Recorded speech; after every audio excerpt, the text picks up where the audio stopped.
Good morning, everyone. This is Sahar, and you're watching Rethink with Sahar. This is a platform where we rethink the things, we rethink ideas, and we talk to guests who themselves are pioneers in their own fields. So today we have among us Laurie Kaye. Welcome, Laurie Kaye. Thank you. Happy to be here. Wonderful. We are so excited to talk to you.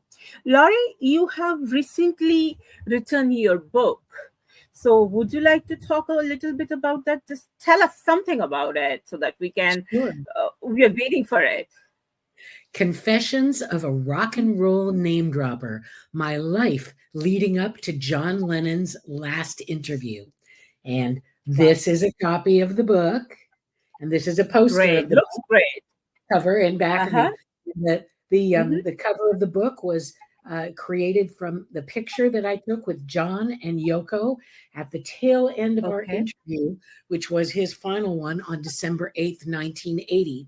And Wow. Confessions of a Rock and Roll Name Dropper, My Life Leading Up to John Lennon's Last Interview, is my memoir. It's the story of my life, my rock radio related life, early life and career, wrapped around what tragically turned out to be John Lennon's last interview and his last day on the planet, which I was unbelievably able to spend a major time of with him and Yoko at the Dakota with my RKO radio team. And I Mm-hmm. felt like I'd begun to make lifetime friends. It was so exciting. And we made plans to get together 2 weeks later in San Francisco and do some more talking and everything about personal stuff, not just interview. And I was so thrilled. But of course, unfortunately, that was never able to happen because John was shot and killed mere hours later, which I still consider now to be the best and the worst day of my life because it still affects me. We just had the 44th anniversary of that date. And as usual, every year, I feel good, but I also feel terrible. Yes.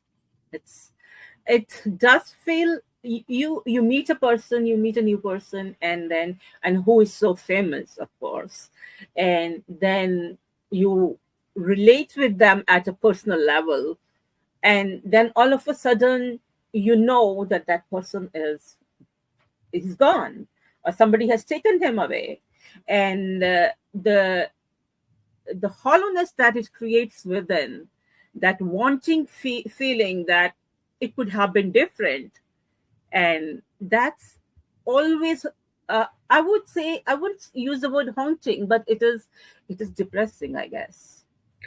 What Well, do you and the think? sad thing was, especially that John was talking about how much he wanted to live, how many more years and everything.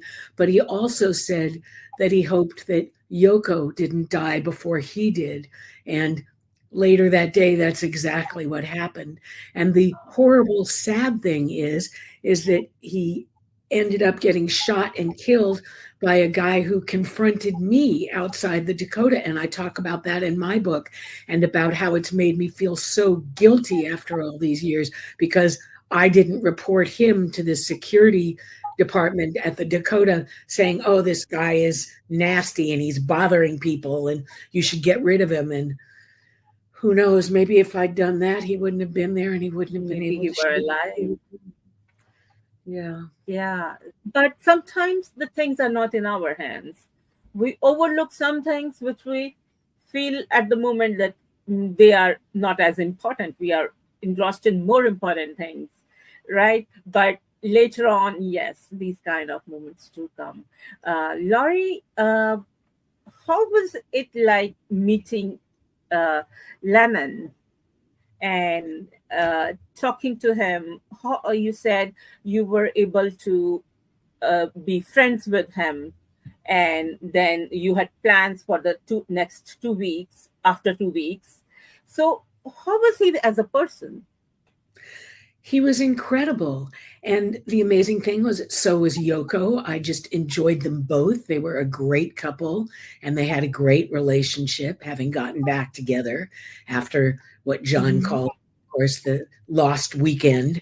And he said that was the worst Mhm. time in his life, being separated from Yoko. And now that they were together and had their 5-year-old son, Sean, he was thrilled. And he talked about raising Sean and being a house Mhm. husband, how exciting it was to Yes. have Yoko do their work together, for their um, what they owned and everything, and that was great.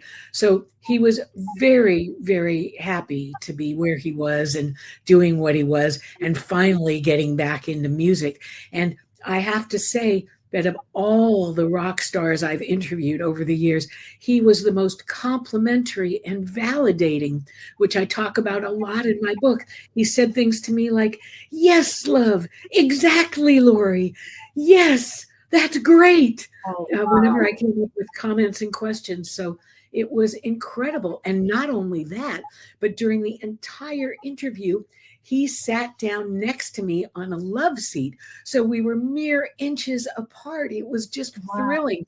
And when he was especially pleased with what I said to him or what I asked him, he would push his glasses, his famous glasses, down his nose and look at me with his eyes and smile and laugh. And it was so thrilling. It was like I said, it was like making a Oh, great friend all of a sudden. yeah, a dream, very good dream, but something wrong happened at the end. Very wrong. If we talk about your book, you have written that you were not a very uh, happily expected child. You were not, or your mother was not very happy about it, and your father, he had just left your mother because she got pregnant. And so what kind of a feeling that is to to be brought into the world by someone who had never wanted you to be there, and living with them all the life. And it's something unimaginable to me that a person could feel like this and still live happily and be as joyous as you are.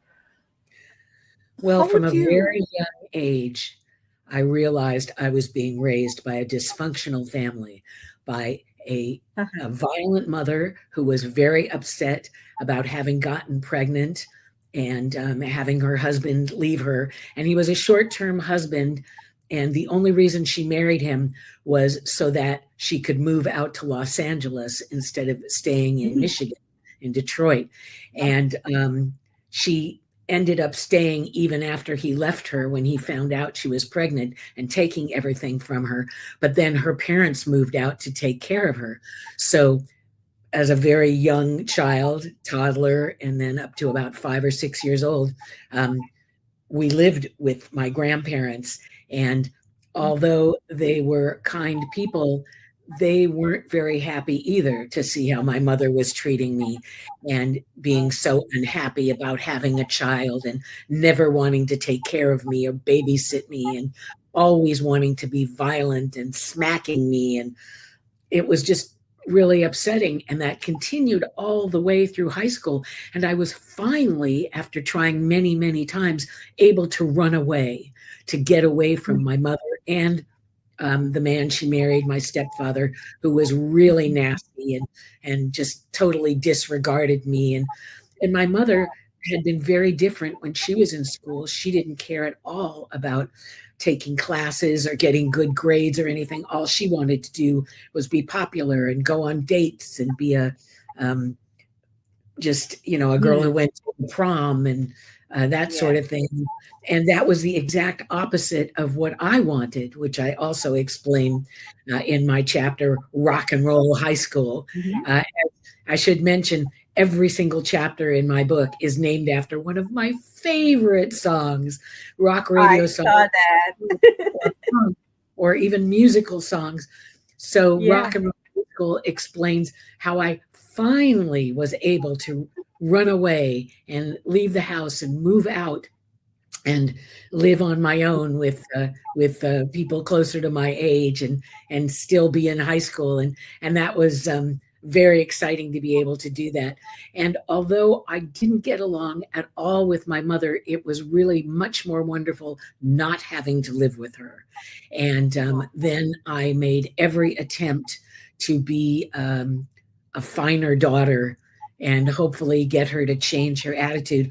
And unfortunately, she never did. She still never cared about my career or about my ability when I was an on air newscaster on radio and when I wrote Mhm. RKO Presents the Beatles and said, "Oh, mother, you can listen to it in LA." And she said, "No, I don't care about the Beatles. I don't care about that. I don't care." Oh, She didn't say, "I don't care about you," but that's exactly what she meant. she So meant. that was just something I expected for the rest of her life, unfortunately. And I didn't want to write my book while she was still alive because I knew it would be very insulting to her. And even though I also knew she would never read my book because she could care less, I knew that maybe friends or one of a few relatives might and let her know. And then she'd be really, really upset with me.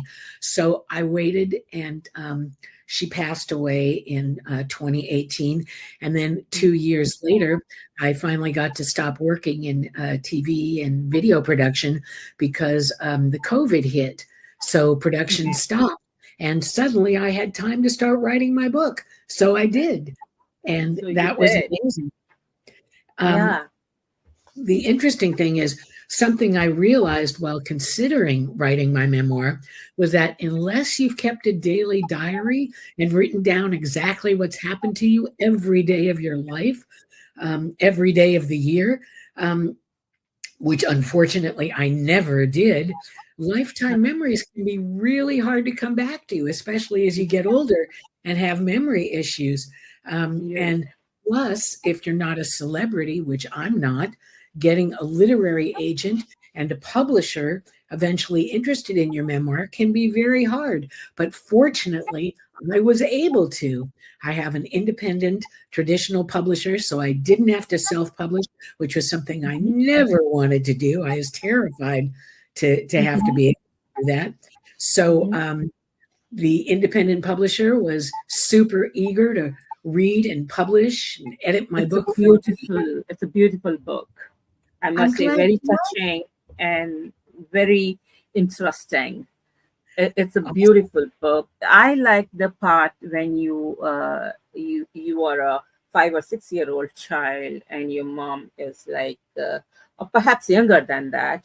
She makes you lie on the carpet with arms spread out, and she says, "I have nailed your hands over here, and if you try to move, you're gonna they are gonna tear you apart, your hands apart, right?" Something like that.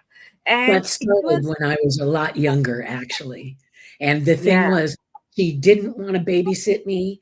And so when she was alone with me, she didn't even want to be in the same room. So she would want to be in the bedroom on the phone with her friends. And so what she would do is take me into the living room and make me lie down and pretend to nail me to the ground and say, "You can't move until I take out these nails." And even though I knew the nails weren't real, I was afraid to move anyway because I was afraid she would hit me.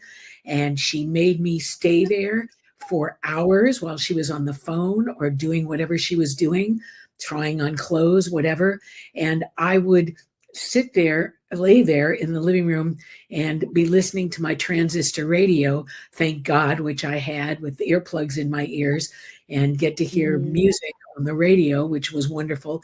But also, after a while, it got uncomfortable. So I would start crying, and she would come out and just freak out and be so mad at me. Or sometimes she wouldn't come out at all. And once I was crying so hard, and my grandparents came home from their work. They owned a jewelry store. And my grandmother looked at me and said, "What are you crying for? What's going on?" And I told her, and she said, "Well, get up. It's not real. It doesn't matter. Don't be ridiculous." And so she was mad at me too. And she went in and started screaming at my mother, which made my mother even more mad. And that's basically what finally convinced her that she needed to leave her parents and take me away. Mhm. And even though she didn't want to take care of me all by herself and be responsible for, babysitting me or making food for me or whatever. She wasn't, but we ended up living in an apartment together, a small apartment. Those must have been real tough days for you, even as a child. I mean, even an adult can get horrified by such things, but you were a child, and that's really upsetting. That how can parents behave with their kids, deal with their kids like that? And uh, I just have this question in my mind, like she would the last time she did this to you, she said, "Yes, I killed Jesus, and the next is you." Right? Well, she was trying to threaten me, and that did, you know. And the thing is from the very beginning, I knew that I had a dysfunctional, violent mother, and it's something that stayed with me for years and years. And I understood. And finally, I got her to stop hitting me by saying to her when I was in junior high school, "Mother, I've been working out.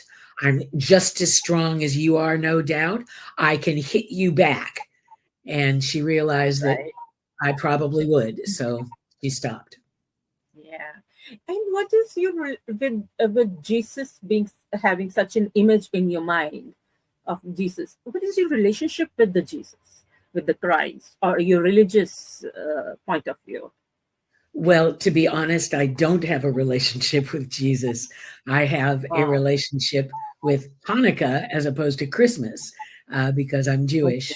And although Oh. we weren't a religious family at all, either way, I did get to spend holidays with my friends all through school, Mhm. uh, both Christian and Jewish. And so that was really cool. That's how I found out about things like Jesus and Hanukkah.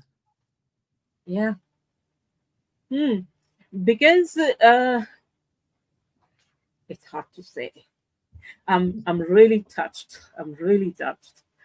And if we talk about coming back to Lennon, uh, Lennon also had a political point of view. He was a great artist, and he had a political point of view. As an uh, artist, what is your point of view? That as an artist, should they be interfering in the political scenario, and they should talk about the politics that openly, or to have they should have open public views about politics and politicians? Well, of course, as Lennon mentioned in the interview, and I knew about, he was not into politics. He was not into He was voting not. or anything Yeah. like that. So I knew about that, and I wasn't surprised when he mentioned it during the interview.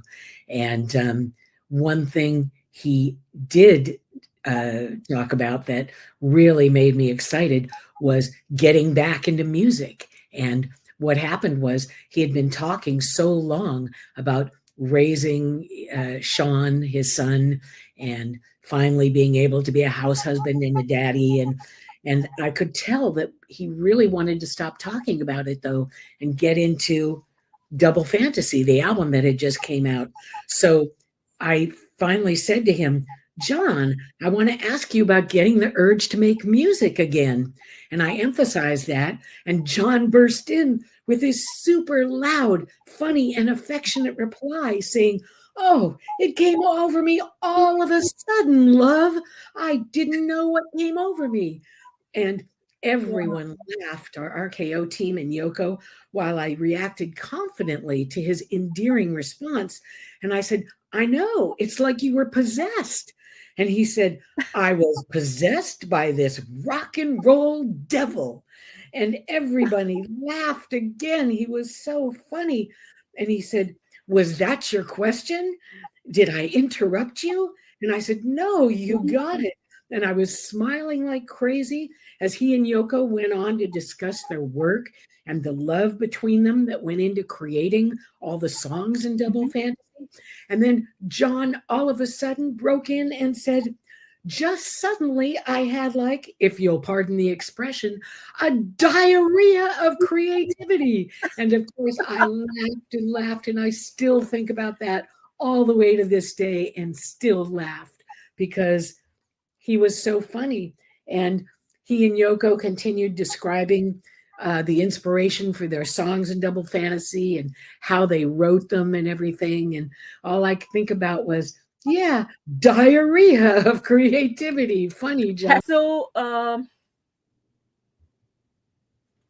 I would like to ask you, like you said, after a long, long time, you were able to pick up the pen and start writing.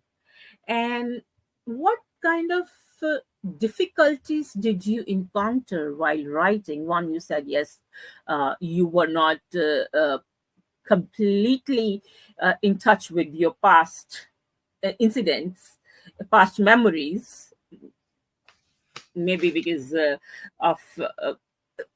Anyways, we live a year, we feel like it was just a day.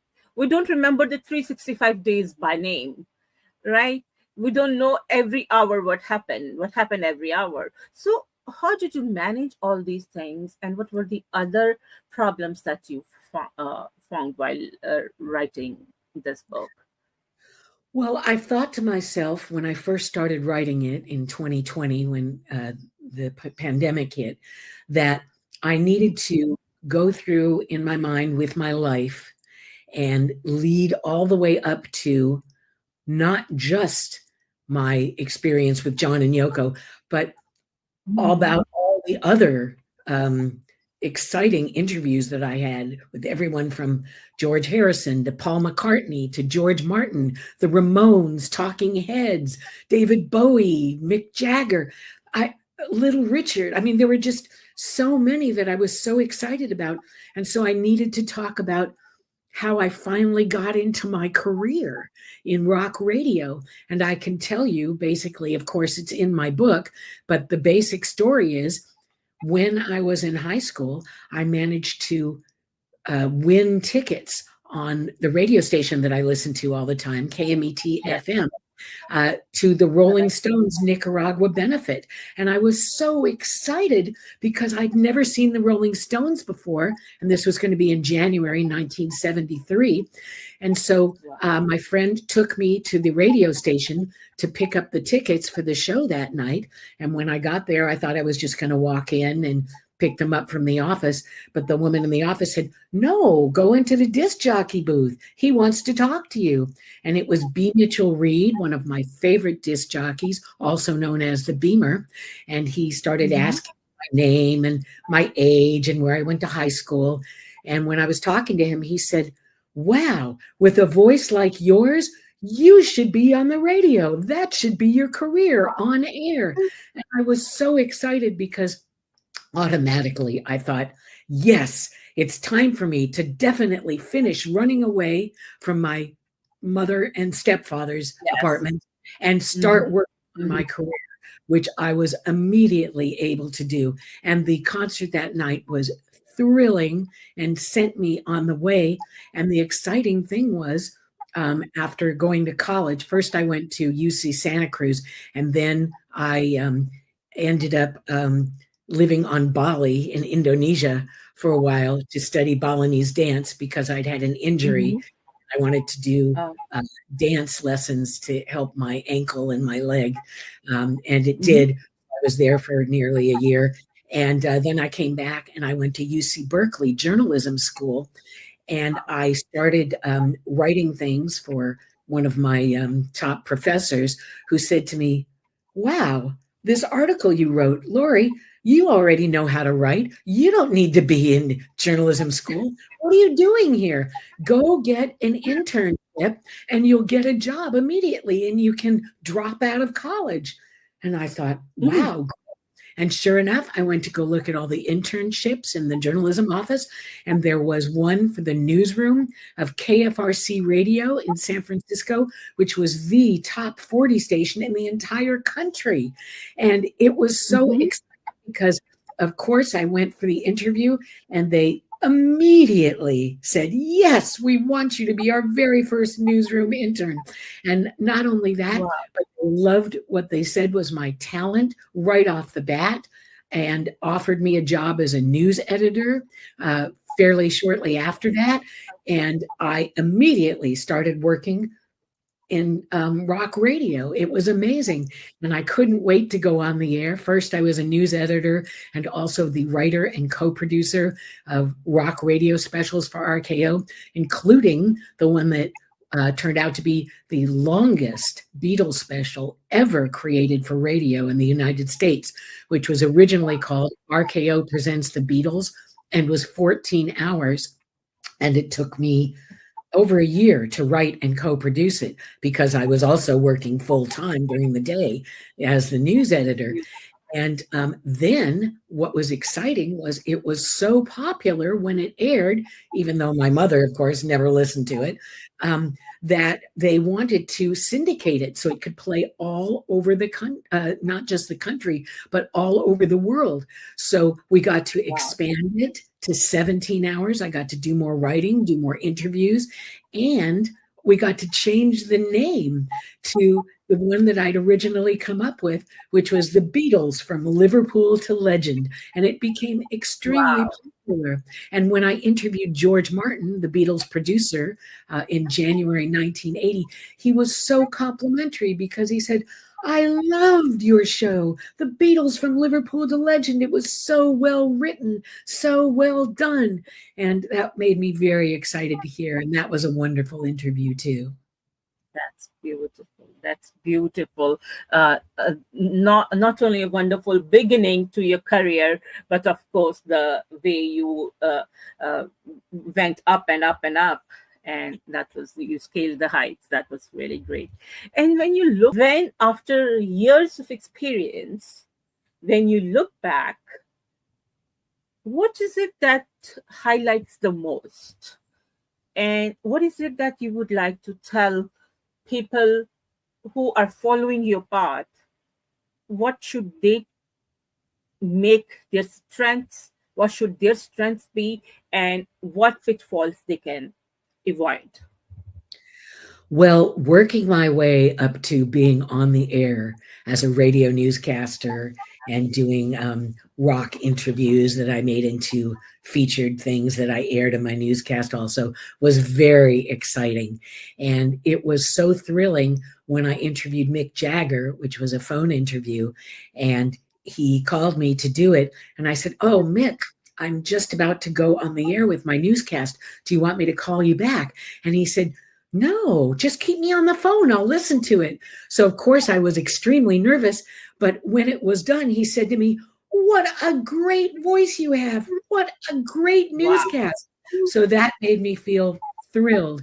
And not only had I been a newscaster on KFRC AM, but also very briefly on WOW, Wow AM in Omaha, Nebraska, Mhm, for mhm. just about a month. That was the very first station I was ever on the air in, and it was the biggest station in the middle of the country. And then I got an incredible job offer from King AM in Seattle, and I was there for well over a year. And that was a thrilling place to be on the air because I ended up loving Seattle and all the musicians that I met and got to see perform there. It was so exciting. And then just as I was thinking, okay, it's about time to go back to KFRC and finally be on the air there, just as I was thinking that, I got a call from Dave Sholin, our music director at KFRC and then Mhm. RKO Radio Network, saying, Laurie, do you want to come to London and interview Paul McCartney with me? And I said, yes, absolutely. Let me leave my job. So I quit the job the next day and came back to San Francisco, and we got to go to London. It was so thrilling, me and Dave and Ron Hummel, our producer engineer. And that was an amazing interview with Paul and Linda and their latest lineup of wings, which of course included the late, great Denny Lane. And it was a wonderful interview. And I not only got to be close and feel like also that I'd made friends with Paul and Linda, but I got to get hugged and kissed by Paul. It was just so very amazing. I had a great time. We all did. And then I came back and got to have my on the air job at KFRC for quite a while. So Mhm. that was really wonderful. That's really great. That's a beautiful journey you shared with us. And thank you so much for coming. And if you want to give the link to your book, so you may tell the audience about that. Absolutely. You can go to the book's website, confessions of a rock and roll name dropper.com. And if you look at the book cover, it's rock and roll, confessions of a rock and roll name dropper, just like it's spelled on the book cover.com. And then you'll see not only all kinds of places to get the book, but podcasts I've done, interviews I've done, reviews of the book, and all kinds of pictures and more details. And when you read the book, there's so many more details than we've discussed, obviously. And I'm so happy to hear that you liked it. And I hope that you will, and everybody else who reads it, leave me a glowing 5-star online review, either on Amazon, if you get the book there, or even if you don't, or goodreads.com, or Barnes and Noble, etc. And because that will really help promote my book, which is wonderful and would be so helpful. So thank you very much, and Thank you, happy Laurie. holidays, everybody. Happy holidays, everybody. Yes, thank you so much for coming, Laurie. And next week, we will see